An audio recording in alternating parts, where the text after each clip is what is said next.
Top, top, top, to top, top, top, top, top, top of the morning.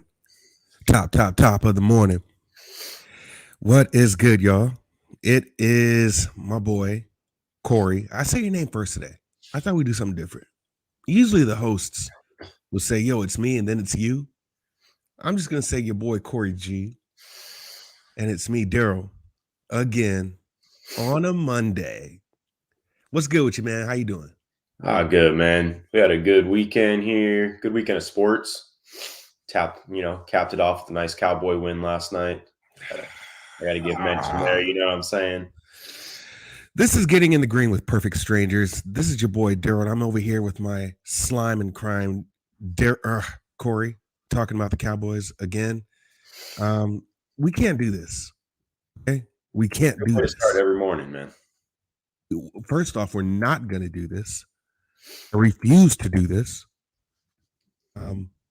We're not going to talk about football. All right, I'm already out of my blood pressure medication, so I just want you to know when you sent your little pissy ass message yesterday, talk about how about them boys. I was mad. I don't want to talk about the Cowboys because I don't. We're just gonna I leave it. was doing you a favor not texting you earlier in the day when Houston gave you guys the business.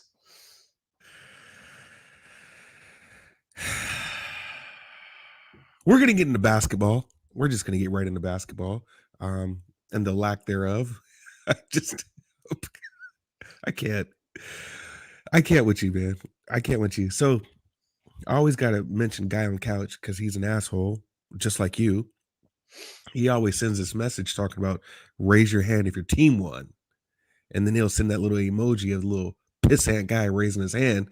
And that's exactly what he did yesterday. So both of y'all can just piss off.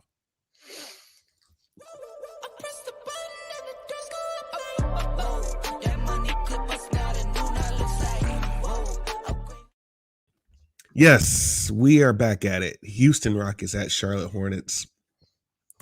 This line was at 7 yesterday, Corey. It was at 7. Money's coming in on Houston. All right. You obviously have now Houston plus 6.5. That total is 236. That total has gone up a little bit as well. Now, what I do like is this could be a game for Houston because you have all three of your better bigs out, your best bigs out for Charlotte. This is scary. Corey, this is scary. And this is the reason why I say this. Because the Omarion variant is already gone through Charlotte, right? And now it's kind of taking its course, doing a little retro round and coming right back again. So I'm a little scared of this game here. I'm a little scared of this game. Houston has been Houston as of late. They've been losing games and losing spreads. Their last win was December 18th against Detroit. Whatever spread that you have for Houston, it's almost like just go against them because they're not going to make it. But this one seems a little scary to me. Charlotte's also been on a losing streak themselves. They've lost a couple. The last win was the 23rd. That was 2 days before Christmas against Denver, in which I called. Remember, I said that was a two line. I'm like, this looks like a Charlotte spread. I'm going to tell you something, man. It almost seems like Houston is the play here. It almost does seem like Houston is the play. Who do you like here? Yeah, we got two bad teams here, man. This is a great spot for DFS, though. I'm not picking a side, but I think you want to load up on this game both ways for DFS. I know we got Kevin Porter Jr. possibly coming back today, and I Yeah. believe he'll probably be on a minute restriction if he does come back. So that might mess up the rotation there for Houston as far as from a fantasy perspective. But you got Christian Wood, who should just have a field day tonight, especially without the bigs there in Charlotte. And then on the Charlotte side of things, with all those guys out, we've got just some opportunity down there. I think Plumlee's a good play at 4,000 tonight. This is just a good game. I mean, you see that over under, and you got two bad teams. I think it just goes back and forth. I do like the over here. Neither of these teams play any defense. As far as picking a side, yeah, I'd probably lean Houston here if they're getting healthier, but not with much confidence in either of these teams to do what I think they should do. Yeah. Yeah.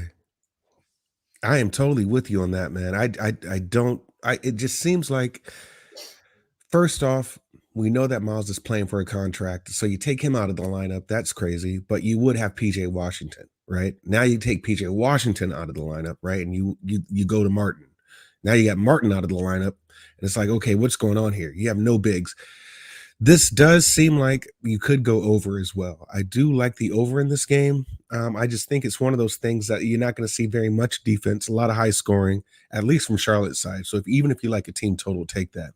I'm not pressing the button here as well, but it's just weird that early money came in on Houston. So we'll see what happens here.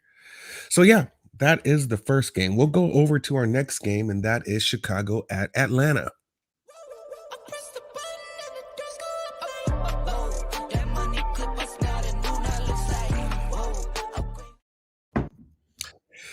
Yeah, man. So this is another crazy spot here. Money is actually coming in on Atlanta, right? So now that line was 6.5. If you look at it now, it's 6. Total in this game is 208. So it's a low scoring game. And you have a decimated team. I mean, who's playing for Atlanta? I mean, you want to fly out there real quick and play, bro? Because there's like nobody playing at all, my guy. No one's playing at all. Same thing with Chicago as well. You got Ball who's out with an illness. You got Bradley who's out with an illness. You got McKinney who's out with an illness. You've got all your set pieces that are, even if you want to call them set pieces, out, man, because of this health and safety protocol.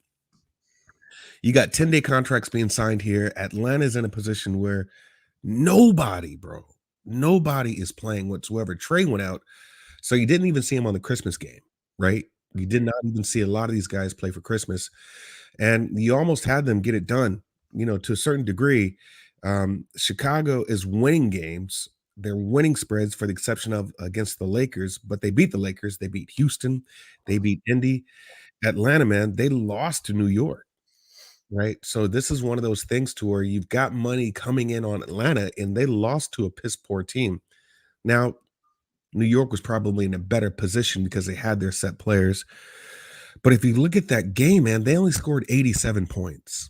87 points, right? So this is a game that I don't want to touch at all.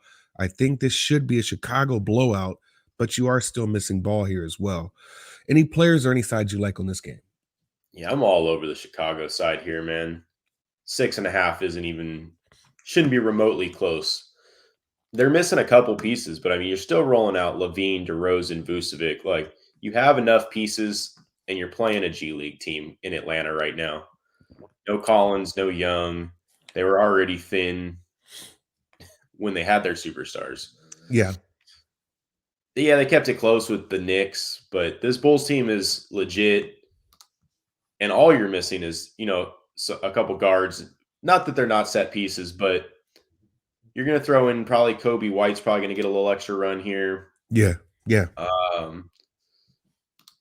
I think they got enough, man. I think they blow them out. So I would probably look at a couple. You're going to find value in this game because of all the, the stuff happening in Atlanta. So there's going to be some value plays here that'll appear later in the day. I do have serious blowout risk, though. So I probably won't be playing any of the top expensive guys in this game. Corey, why do you think the line's so short, bro? I don't know. I'm looking. I don't see anybody that could possibly be ruled out here last minute. There's no questionables. Derek Jones Jr., but will remain out through Wednesday's game. Yeah, I'm not sure. I think this line is just short, and I think Chicago. I think they jump all over him, man. Yeah, this isn't a game I want to touch, and only because, first off, you can have your own game plan, but how do you game plan against a team that you don't really have scouting reports for, right? And so Atlanta did kind of keep it competitive. I watched that Atlanta game during Christmas, and New York is not a good team at all. So it should be a blowout, but I would be more safe if this line was a little higher. It's scary to me that it's so low. The back-to-back might be cause for a little bit of it. Maybe, but I mean that's not for Chicago's end. Yeah, I mean Atlanta, you got 2 days, but still, you got to your point, you got G League players. So if I saw 8 here, something like that, I'd probably be a little more secure. But I don't want to touch this game at all. All right, man. Let's go on to our next game here. We've got Boston at Minnesota. All right.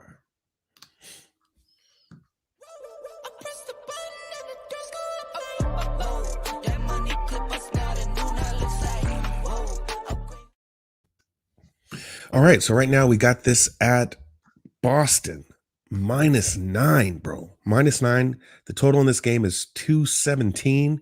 We've got Boston playing some decent ball, but they did lose on Christmas against Milwaukee.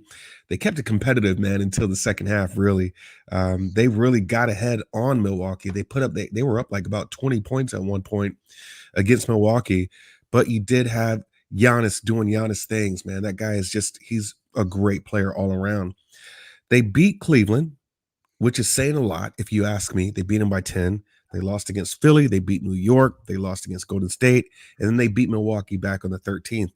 So you got one of these things where it's win, lose, win, lose, win, lose. You would think that this is going to be their win game. Minnesota, on the other hand, has lost the last two against Utah and Dallas, but they did beat Dallas in what you want to call a home and home.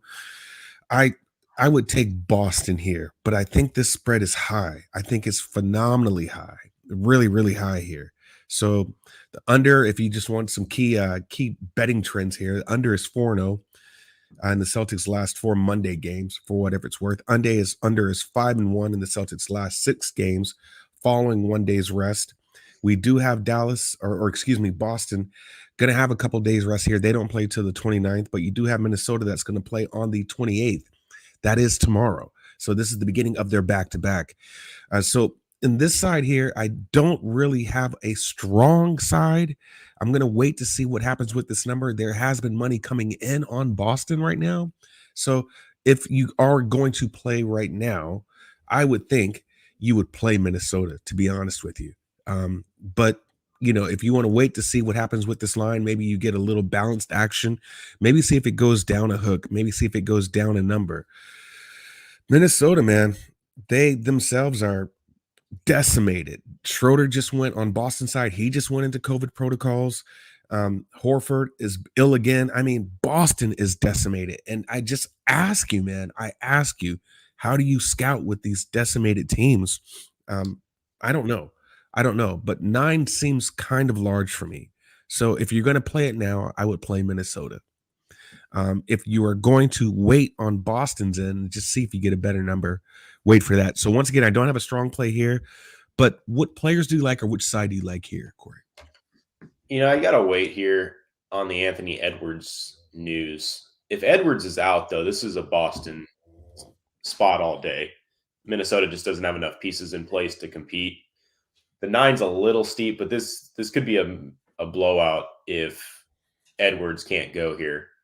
If Edwards goes, I think this game plays pretty competitive. They're both missing pieces. I think Brown and Tatum should be enough to get it done for Boston, but I wouldn't trust the 9 against Edwards. But Beverly probably might not play again. Yeah, they just don't have enough. I'd say, yeah, if we get news that Edwards is out, man, I would jump all over that Boston line. If he plays, I think he's a great DFS spot tonight. That guy dominates usage when Towns and Russell are out. So, yeah, this is an interesting one. This is one of those games that does have a bunch of questionables in it still. Mm-hmm. So we'll wait. But right now I am leaning Boston. I just don't want to give that 9 until we get Edwards out. Now, if I'm right, Corey, isn't this the second go around for Boston's COVID issues as well? I mean, earlier, you had a couple people. You did have Jaylen Brown out, right? And now it seems like it's coming around again. And Al Horford, he was sick with something, or he's just had COVID for a little bit now. I know he's been out for quite a bit. We had lost him, I want to say, sometime early last week. Yeah, I'm looking right now. I don't know if he has a designation coming into this game, though. I think we might get him back here. Okay. Yeah, I'm seeing out for sure. COVID already. Yeah. Now, I'm going to tell you something, man. I'm going to tell you something. And this is what makes this line really high to me, in my opinion. You lost a big in Grant Williams. Mhm. right? So now that you got Grant out of there, I don't know how you play this game. You did lose Nas Reed as well, right, on the Minnesota side. So you are running out of bigs, you are running out of depth. I don't know. That's why I thought this 9 was too high. Even if this is the beginning of the back-to-back, this 9 is too high. So you're going to bring set pieces in. You do have, is it Jaden McDaniels? I don't know if it's Jaden or Jadalyn, but Jaden McDaniels could probably give you some run. But yeah, you have some decimated teams here. So we will see what happens with this game. I don't have a side at all. Nothing I'm going to jump into right away. All right, man. Next game we have on the slate is Utah at San Antonio.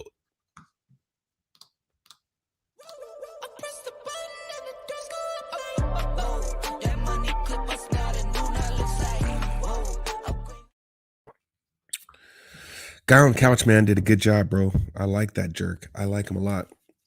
I like him a lot. San Antonio is +7 at home, man. Total on this game is 228.5. We did see some 6.5s, and we did see some sixes in some point. This is going up. This is going up as it should. As it should. Now, if you like San Antonio, I would say take them now. What I don't like, this game is kind of tricky, is that outright, man, Utah has been winning games, but they are not covering spreads. However, the spreads have been phenomenally high. They beat Dallas, but that spread was 13.5. They beat Minnesota, but that spread was 15.5. They beat Charlotte, that spread was 12.5. They lost against Washington. That spread was 10. This is the lowest spread you've seen in some time. And then on the flip side, you do have San Antonio that's coming off a 3-game win streak right now. They're winning, beating teams phenomenally. I mean, I don't even want to talk about the Lakers game. I mean, 138 to 110, bro.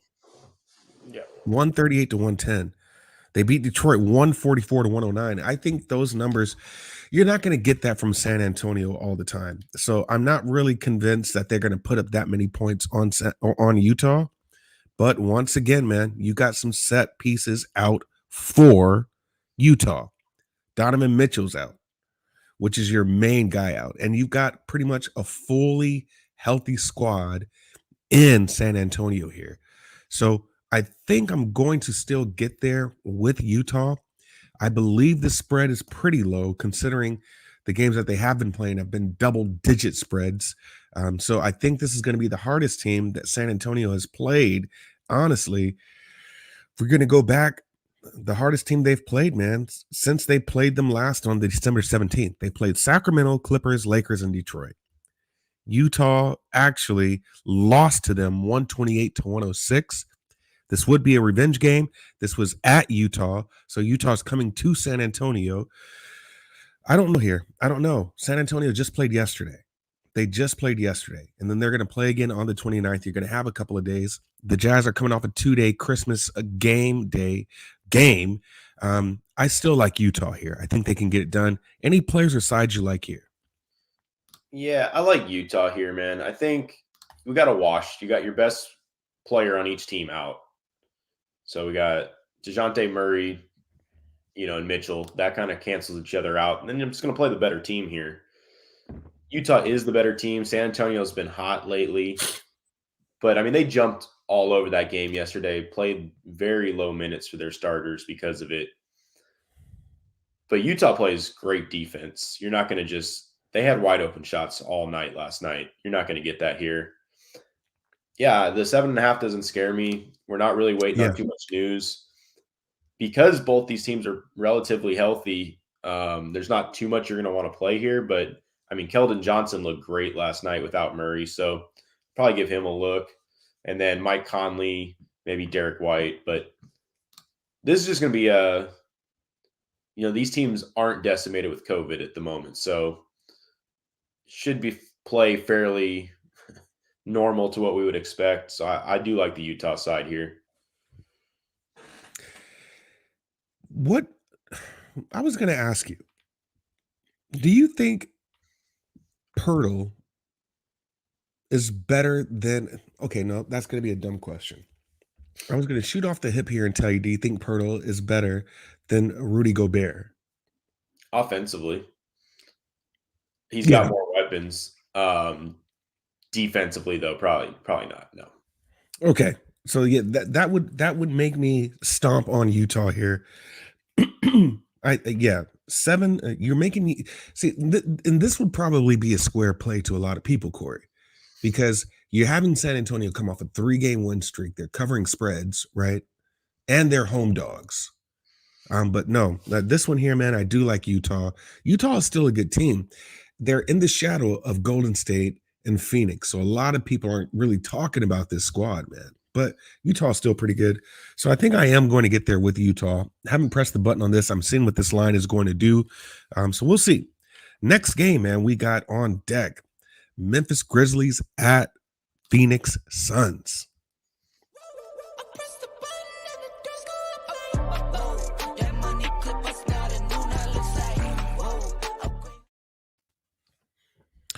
Yeah, man, I'm dancing and then I get caught. I can really dance, bro. I don't have 2 left feet. I don't know about you, Corey. Corey, you know how to dance, bro? Oh no, I got cinder blocks and 2 left feet. So Yeah. we're gonna sit here. I'll Hey, leave man, you just got a the dance. 2-step, bro. You just got a 2-step. Looking at this game right now, man, low scoring game, low total. 219 is a total. We got 8.5. Phoenix minus 8.5. Phoenix is just looking good for the most part. They did lose to Golden State, which was kind of a game that they battled back to back. Golden State did close out that game 107 and 116 on Christmas. They go and play OKC on the 29th. Besides that loss, man, Phoenix was doing Phoenix things, just winning games. Just winning games. And they're covering spreads. They didn't cover against the OKC spread, 113 to 101. That was a 15-point spread. And then on the Memphis side, they have kind of a relatively easy schedule these next 3 besides Brooklyn, right? But they beat Sacramento on the 26th. This was also yesterday. They're coming off a back-to-back 127 and 102. They did play 3 days prior and lost to Golden State, lost to OKC, and lost to Portland. So Memphis was looking kind of bad for a little bit, man, but they are decimated as well. Jay Crowder is out now. So COVID is coming in on the Phoenix side. You've got Jay Crowder out. You got Peyton out. He's out indefinitely as well. Now, I don't know. I don't believe COVID's really hit Phoenix just yet. So this just may be the beginning. And then on the Grizzly side, man, you still have people out. Dylan Brooks winning the protocol, so he's out. Is it me or we just haven't really seen Brooks a lot this year, bro? You know what I'm saying? It just seems Yeah, like he, that guy can't stay on the floor. We yeah, didn't he have him can't stay on early the in the floor. year with an injury, I think. Yeah, We gotta that guy's gotta play, man. This whole yeah, Memphis team could be something in the future here, but they gotta get all their pieces on the floor at the same time. We've seen a lot of they're missing this guy, then they're missing that guy, but hmm they have the pieces, man. They're young, they're they talented. do. This isn't the spot for them, though. You're not going to go into Phoenix and get it done. Yeah, I yeah, think Dylan Brooks would be a game changer here against Phoenix with his defensive ability. Without that, they're a little soft. I think Phoenix does whatever they want here. absolutely. Absolutely. I completely agree with this line. You are losing a backup and Melton as well, right? So Melton is out for his illness. You've got the wrong people out for this game against Phoenix, to your point. The wrong Paul people will out give here. Morant issues as well with his defense. Right, right. They're 219 going is a to low Paul. total. Um, like I said, it seems pretty low. I think Phoenix is basically going to be able to do whatever they want to against this squad. Bottom line. Bottom line. So if you like Phoenix, take them now. The number did kind of go down. People thought the 9 was too high, so it's moved a hook. I wouldn't be surprised if this goes back up to 9. This is going to get a lot of late action. You know what I'm saying? So I do believe, even with losing Jay Crowder is a set player, right? He's not your key player, he's your role player. So he can come in and make a difference. But Phoenix is just going to do Phoenix things, bro. They are just running through people like it's nobody's business. So I do like Phoenix here. I am going to wait on this line, see what it does, but I might just step on it a little early here. I'm gonna have to look at the lines now and see where if I go to, yeah, it's 8.5. I'm gonna step on this game right now. Phoenix minus 8.5. I'm going to grab it.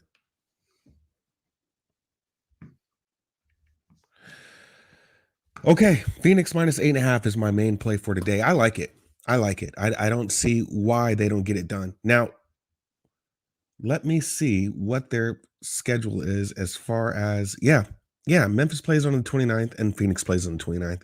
And they stay at home against OKC, which that was their last loss besides, or not their last loss. They lost to them, so this looks like a revenge game. Yeah, man. Give me Phoenix here. Phoenix minus 8.5. That is in my bag. All right, man. And we've got our last game on the slate here. That is Brooklyn against the Clippers. You should have one other game.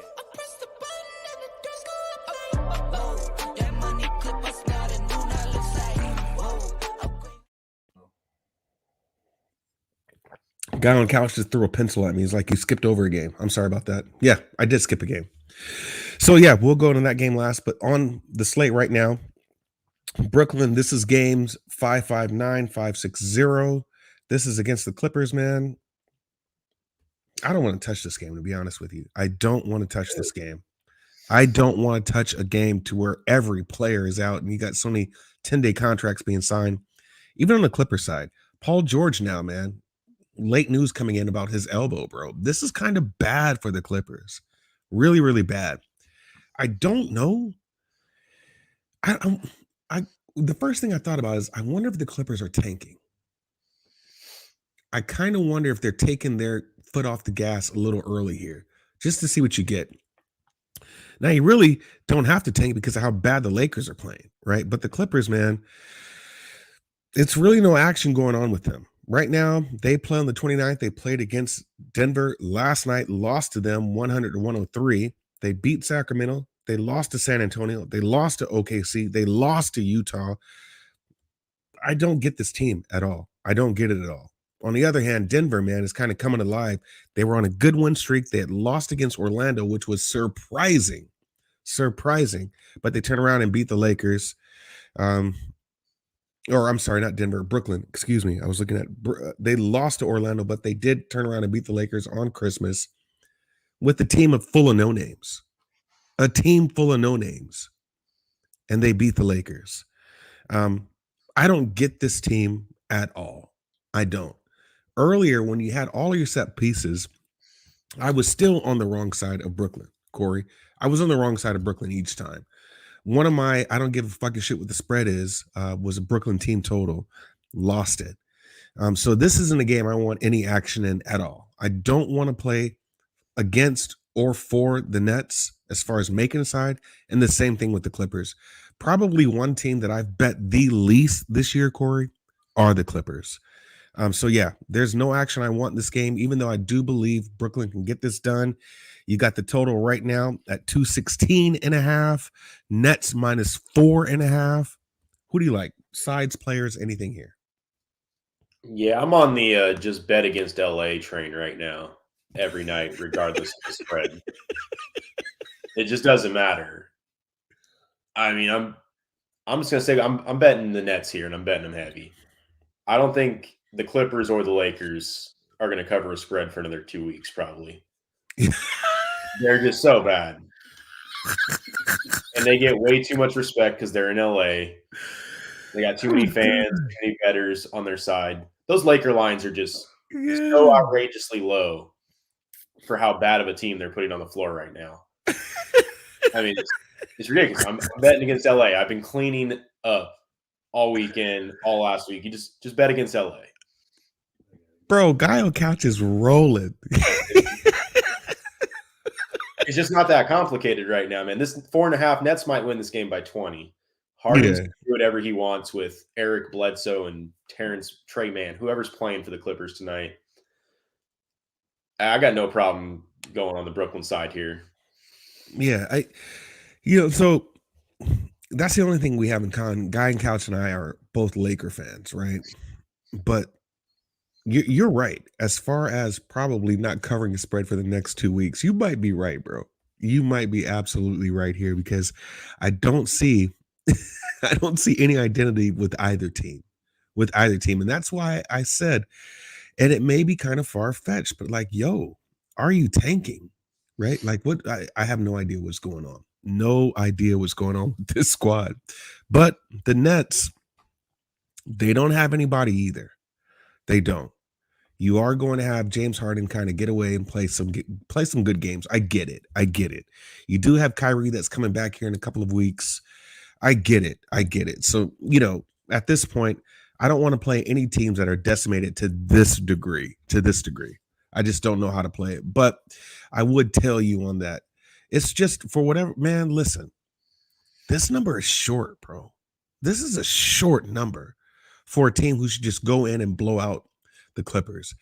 So yeah, at this point, I don't have any movement on the squad. Nothing I like here in this game at all. All right, man. And our last game, or second to last game on the slate, but it is our last game that we're going to discuss here. Dallas at Portland Trailblazers.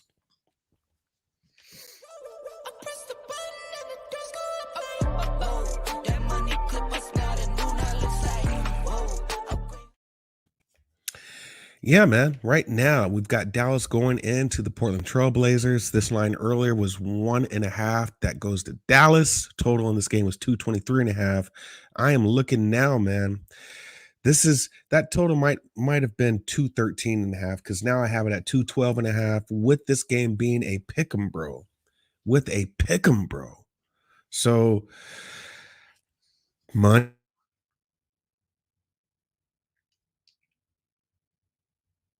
is I've seen what's happened with Dallas. They are also decimated, if you want to call it that, but both of these teams are decimated. We did get some good news about CJ McCollum, right? So that was good to hear. He is fully healthy now. But yeah, everybody is out with illnesses. This is another team that's been just hit by this COVID bug. Same thing with Dallas. Dallas right now has the COVID bug. They have the Rona, so you've got a team that's decimated to the fullest. Both of these teams, you are going to see not a good product on the court tonight with these teams. You're just not going to see it. Not at all. So Dallas plays on the 29th. They'll have a couple days rest. They did play on the 25th against Utah, which they got smacked. But Utah didn't cover that spread, 120 to 116. They've had some hard teams.